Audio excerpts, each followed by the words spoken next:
Alright, what's going on, dudes? And welcome to episode 8 of Let's Build an Adventure Map. Once again, I'm on the Voxel Box, and I'm joined by two lovely individuals, one of whom you might remember from the last episode, the terraforming video, Ridge Dog, if you want to go ahead and say hi again.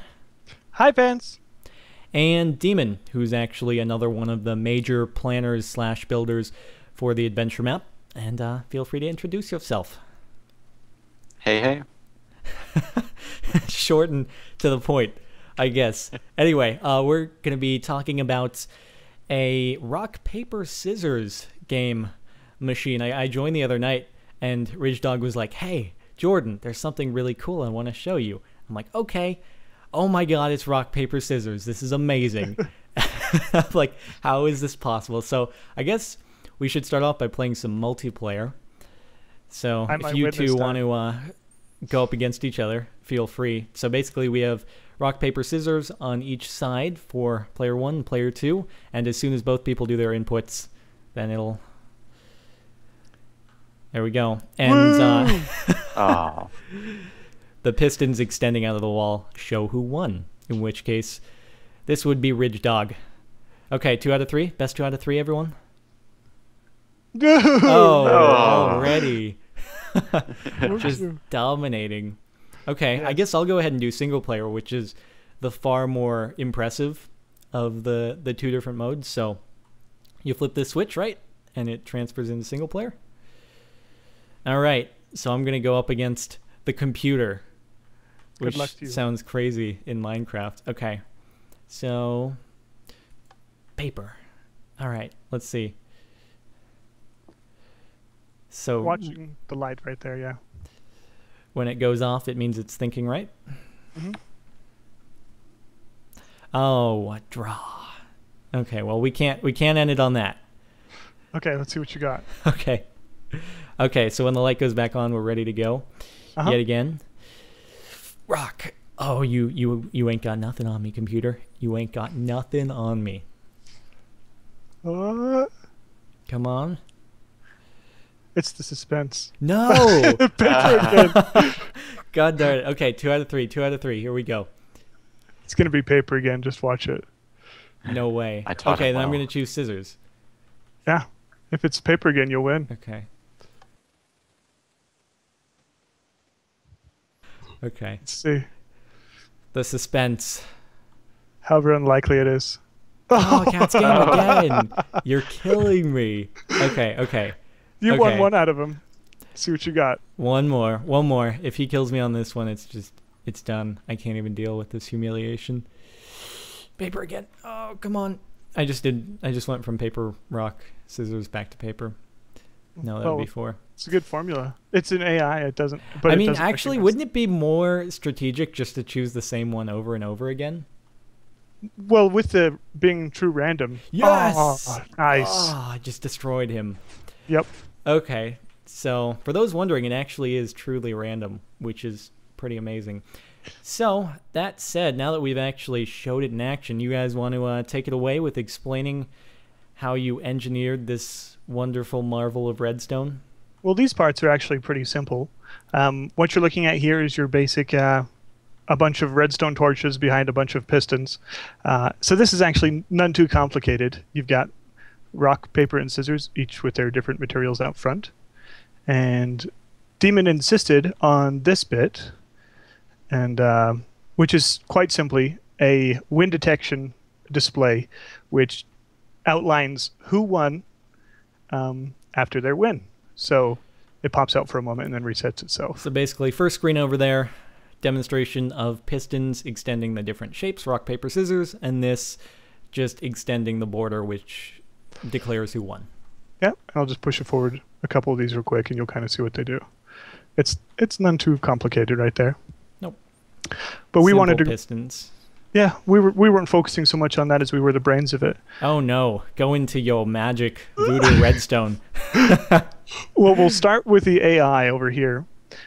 This is something that I had kind of on my plate for a while, and I was thinking about an AI randomization system that didn't involve a bunch of clocks that cycled and then just randomly picked a number depending on where they were in a current cycle. This one actually uses the randomness of a burned out torch resetting itself to being turned on.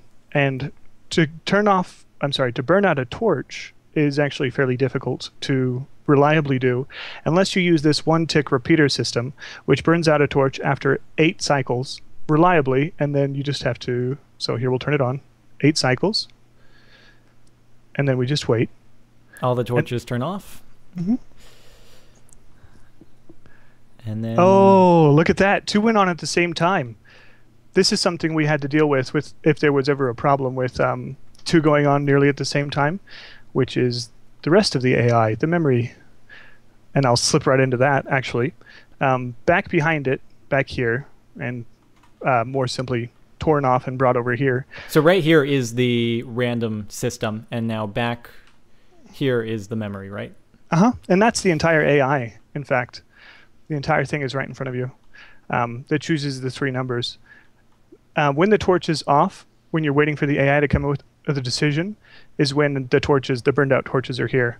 Now, when one of them turns on, regardless of how close to that one that burned out the other one turns on, this torch is, when it receives a signal, turns off, and the center row turns on. And you'll see that when it turns on, it turns these 2 torches on, and that forces the other 2 into an on state, so they will not be able to receive a signal. Similarly, if we turn this one on first, and then this one off, you'll see it keeps it off. So that's its memory. Even if they're microseconds apart, only one will win. So even if you can't tell with your eye which torch fired first, the actual memory system will be able to detect it. Absolutely. And that's just done by using north-south torches, because those are actually quicker in updating. But then we get to the more complicated looking bit, which Demon's going to go over about the wind detection system. So this is the system that determines which player has won or if it was a tie. To do this, back here are the inputs for player 1 and player 2, whether player 2 is the actual person or the AI system.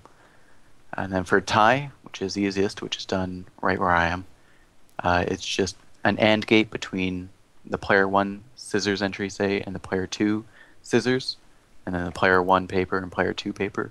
So if paper and paper are selected, it'll activate that it's a tie.